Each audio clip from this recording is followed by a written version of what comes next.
Howdy everyone, it's me once again, the one and only Killer Dan.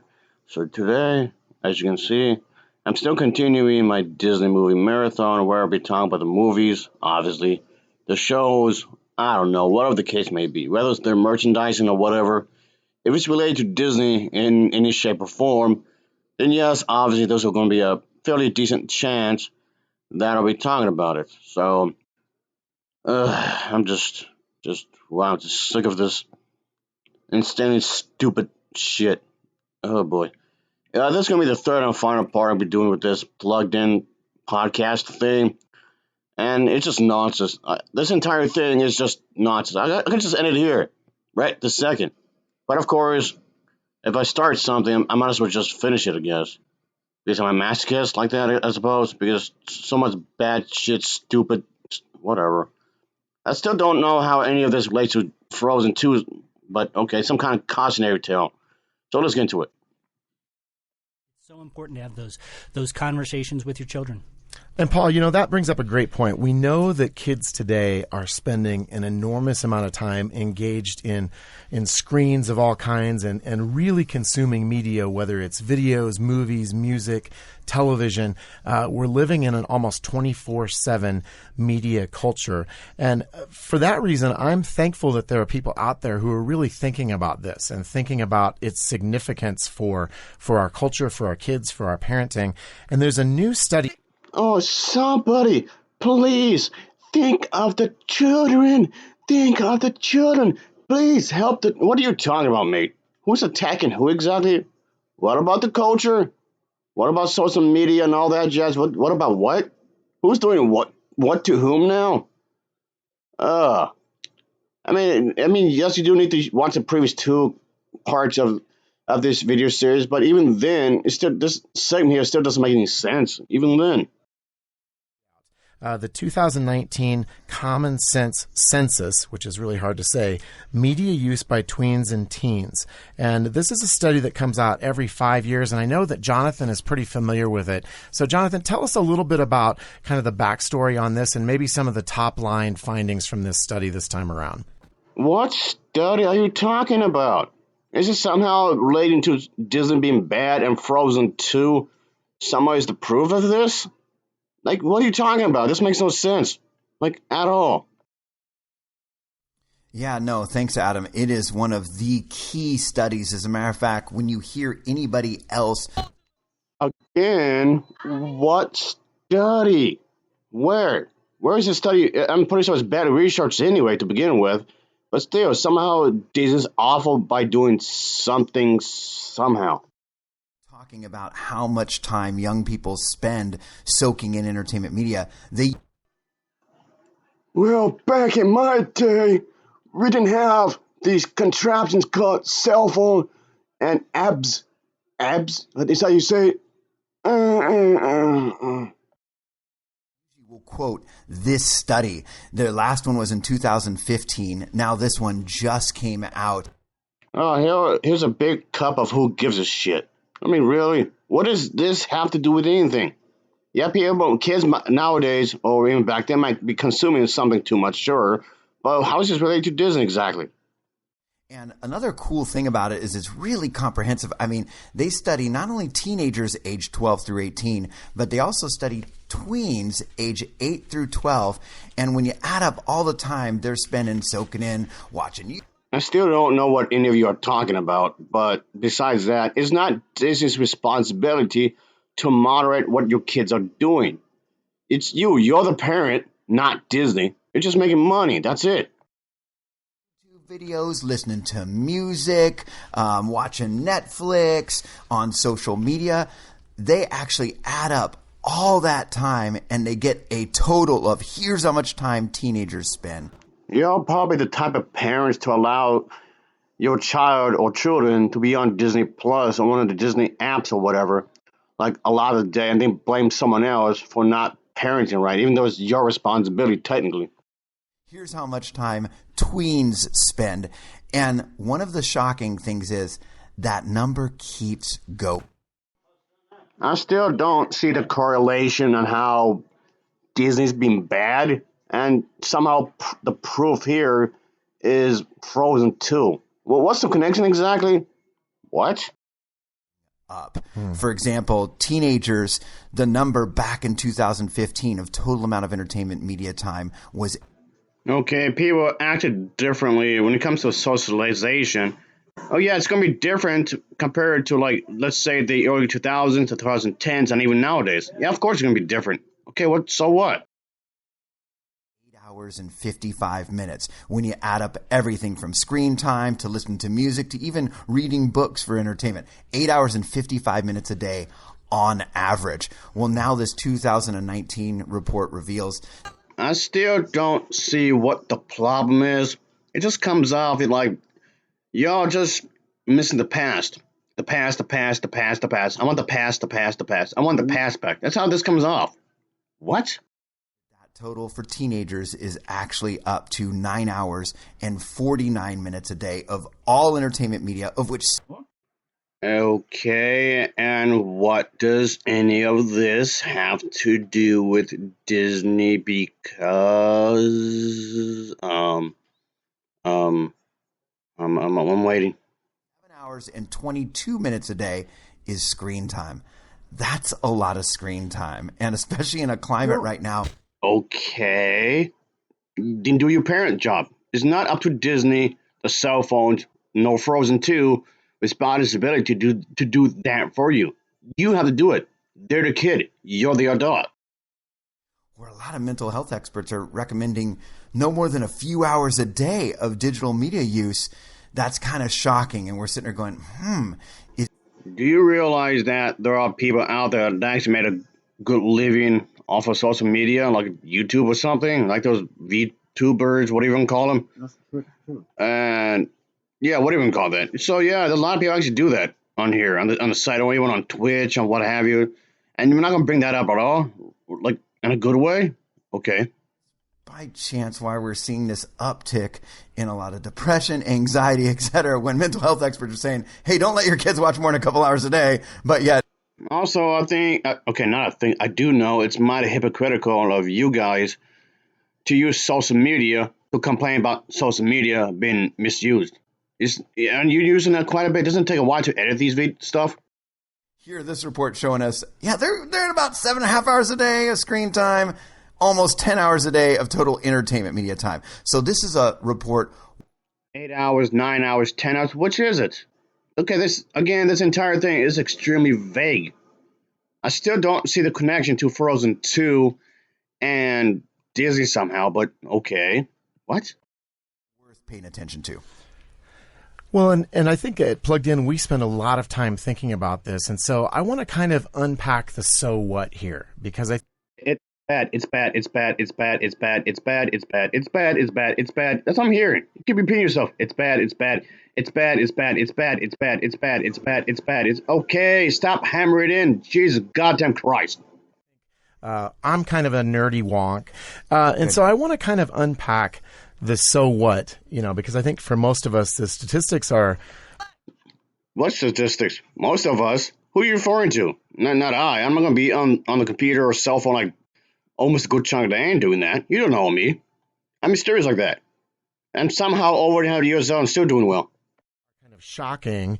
But, as we dive a little bit deeper into this, there may be some other concrete things that we can. There's nothing concrete about any of this. This is about as deep as a small puddle. So there's nothing interesting about anything what you're saying. Nothing here is really connected, like, at all. So what are you talking about? What? Kind of think about together. And so each of us has read this report. What are some of the things that stood out to you that you feel like parents really need to know about in terms of, the specifics of this study? Okay, I still don't see what's the connection to Disney specifically. Again, I keep repeating myself. They are not responsible for your inactions. You have to be adult here, not them. What stood out to me was that the majority of kids by age 11 have some sort of a smartphone now. Yeah, like 53%. Yeah. Which, when you stop and think about that, I mean, the fact is that. No, what you're doing here is the fact of the matter that you're making it seem like Disney's up to something bad. They are not responsible for your inactions.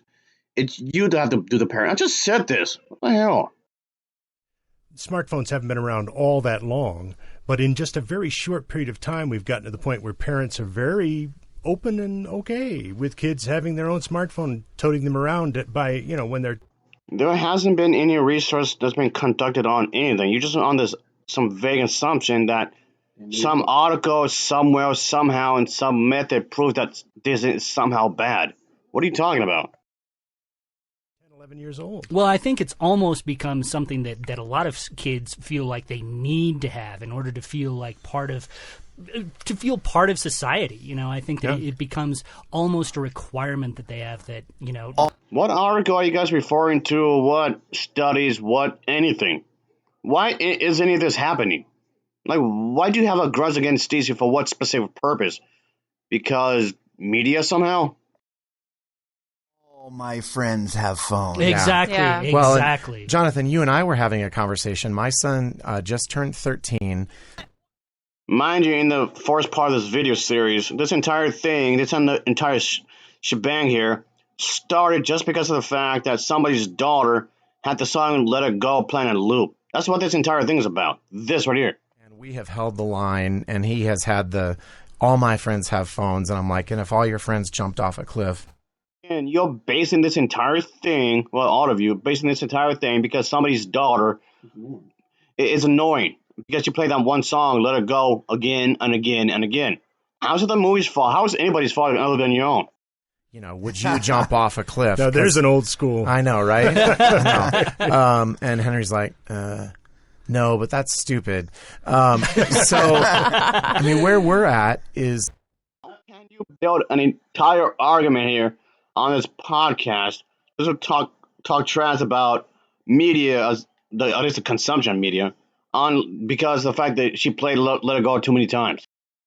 We got him a dumb phone, a flip phone, and he thinks it is a dumb phone because it doesn't work very well. Right. It doesn't do what he wants it to do.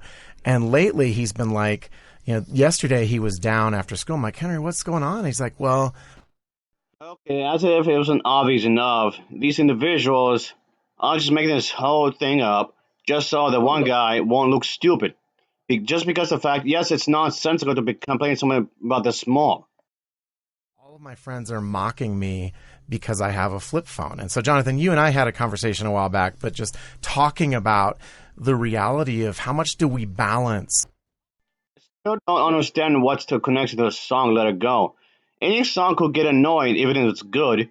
It could be annoying if it's playing down on loop. So, I don't understand this. What's the, what? We want to not necessarily be the ones that are just absolutely embracing everything.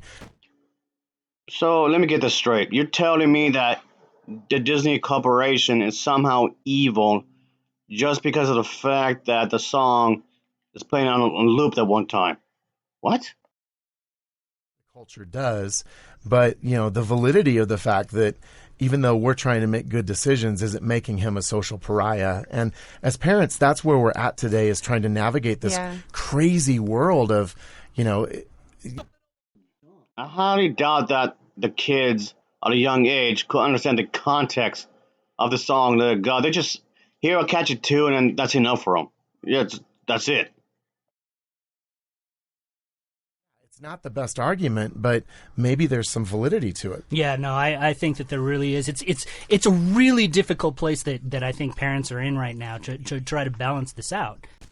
I'm pretty sure if Elsa was singing about a carrot, some cupcakes, they'd be listening to it. Because it just has a catchy tune to it. That's all kids need, just a catchy tune. Nothing more beyond that.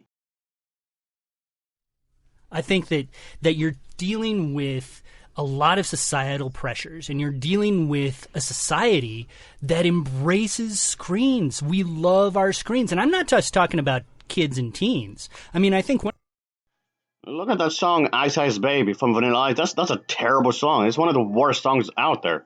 But adults play that to death. I don't see the same argument being made towards that very song at all. big Problems that we have with screen time is actually the parents are on these screens as much as teens are, and I think that we set a pretty bad example for the kids in our care. I don't understand any of this. This is so absurd. This entire thing I was saying a moment ago, and I keep saying on repeat, this entire thing just started over a song that's being played on repeat. I mean, I only have a 2-year-old and then one on the way, so it kind of freaks me out. So he's only got one phone. That's right. He only has one phone right now, but it kind of freaks me out that he already knows how to scroll. Right. Alexa, where's mommy? Exactly. But I think... What does any of this have to do with song? I don't know. What does any of this mess this shit has to do with the damn song?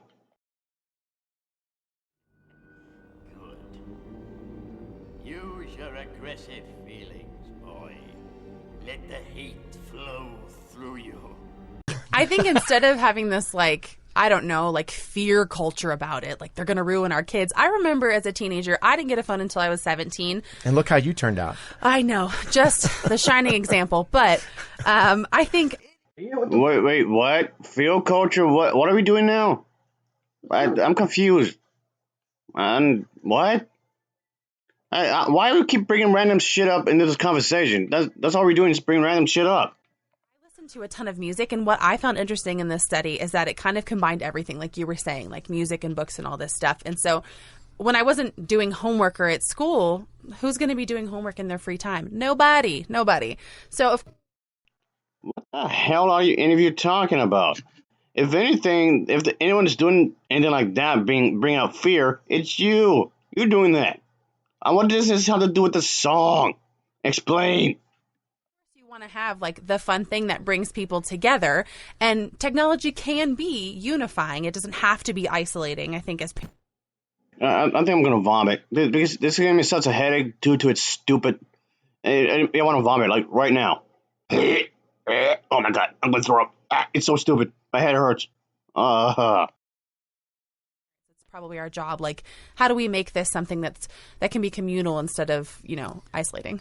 Kristen, that is so smart because I think the mistake we make sometimes is when we see a report like this, we tend to freak out as mom and dad, and we tend to immediately start thinking of the boundaries we need to put on our kids because well, how many hours a day? Okay, what limits should I have? And we immediately go to boundaries when we need to start thinking about bonding. And what you said is, instead of if our kids are sitting watching YouTube videos, which the report was very clear that was tweens' favorite activity. It's doubled in the last 4 years, right? Absolutely. And it was teens' second favorite activity. Instead of walking in and being like, hey, how much time has that been on there? To maybe sit and go, oh, what are you laughing at? Hey, show me. Not like the parole officer saying, show me so I can see if it's appropriate or not. But so to just say, hey, you're laughing, let me join in with you on that. And I always encourage parents that, if they're watching Netflix or something like that, maybe join them. Yeah. One of the things, just to bring it almost full circle, is you think about, I talked about James Bond being an influence on me. One of the things that was really special about that is I watched it with my dad. And I think that sometimes when we look at entertainment, we look at technology, we know that they're a huge influence. But as you say, Jonathan, they can bring people together. You can have community, you can have family time around some of these elements if it's appropriate for the family. But we can't ignore the fact that more and more studies are pointing to the fact that if kids are spending, an average of 6 hours a day, then they're 3 times more apt to have depression problems and things of that nature too. We can't throw that away. Now, I agree with Jonathan 100%. It can be a bonding tool, but we can't just say, oh, well, throw it to the wind. We can't use it as a replacement for human interaction. Right. It is truly a balance of bonding and boundaries. And that's what's so hard about this parenting thing is, on one hand, we want to sit there and, hang with our kids and talk with our kids, but it's also okay to say, sorry, you're not going to have this thing in your bedroom at night. Or sorry, you're not going to play video games for 12 hours in a row. So we need to have those boundaries as well. No, that's exactly right. And that's one of the things that we hope going forward from here to help and encourage and equip you with is how do you engage intentionally and wisely in a way that builds a relationship, that places appropriate boundaries in place, and that really helps your kids to be able to use all these things wisely. And so as we move forward in the future with the Plug In Show, we look forward to talking with you about all of these issues that we're going to be dealing with. So thank you for joining us today, and we look forward to getting back together with you next week on the Plug In Show. All right, I'm done. I'm just so done with it. This entire nonsense, and that's how this pretty much ends. Just keep hammering the idea that you have to make absolutely sure that your children, assuming you have one or more, that they don't have to be on the phone, on the computer, playing the video games or what have you for like hours and hours on end. Which, no shit, Sherlock. That's like the most obvious thing. I mean, that's true. I mean, you're not wrong, sure. But I still fail to see the connection to Disney, Frozen 2, and all that jazz. What does any of this have to do with anything? I don't get it. These people are just intentionally misrepresenting the intention of Disney just to murk up the stuff here, just because of the fact that they got sick of that one song being playing on repeat. Though, again, what does any of this have to do with anything? So what? You've got sick of it. And don't allow your child to play it on repeat. That's it. Again, who's wearing the pants in the household? It's certainly you. This means, yes. This means you're allowing your child or children, assuming there's more than one, to have way more power over you. You're giving the said child or children too much power over you. What are you, a pansy? You're just a little sissy. You're not gonna allow anybody to boss you around. Grow a backbone. You're a man, aren't you? Where's your balls at? I mean, of course, kids are not going to know everything. Obviously, they're going to be naive in a lot of areas, of course, because they don't know better, obviously. So it's good for you to teach them. Don't be over reliant on a Disney company because at the end of the day, they're just trying to make money, which is fine. I'm not criticizing for that because let me see here. Oh yeah, I'm gonna say like places like Safeway, Rite Aid, Wendy's, Jack in the Box, and whatnot. Like a lot of the Best Buy, a lot of these Walgreens, Walmart, or whatever. A lot of these companies want to make money, and that's fine. That's not inherently wrong, but it's not up to them to do the babysitting for you. They're not going to get paid for it. They're not. Their services is not specifically designed for that, like at all. If that sounds ridiculous, that's because it is. This entire thing is just over the top. It's outlandish. You're just talking all kinds of trash, all kinds of bullshit, just because. Why? Just because. This entire thing is just because, just cause, for its own sake. There's no real merit to this argument. I mean, a lot of it's just flat out obvious because you're supposed to be monitoring your kid, like, of course.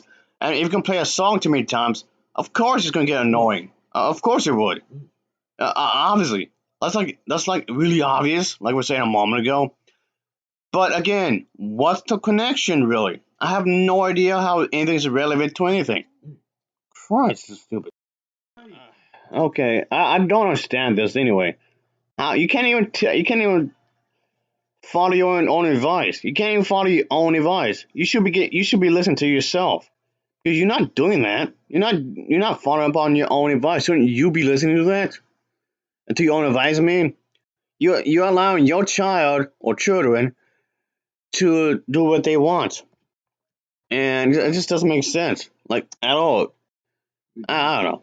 I just find it weird when you think about it. It's just odd because shouldn't you be following your own advice? Which again must clearly state this. You're not following it. You're not following your own advice. That's actually solid advice, actually, but you're not following it at all. The very fact that you allow your child or children to listen to a song on repeat is the very reason you're making this podcast to be in the first place. That's the whole origin story of this. Yeah, definitely. And this individual looks like the type of guy to not actually take criticism very well, even if it's constructive. Which just makes it what? Okay, anyway, that'll be it. See ya.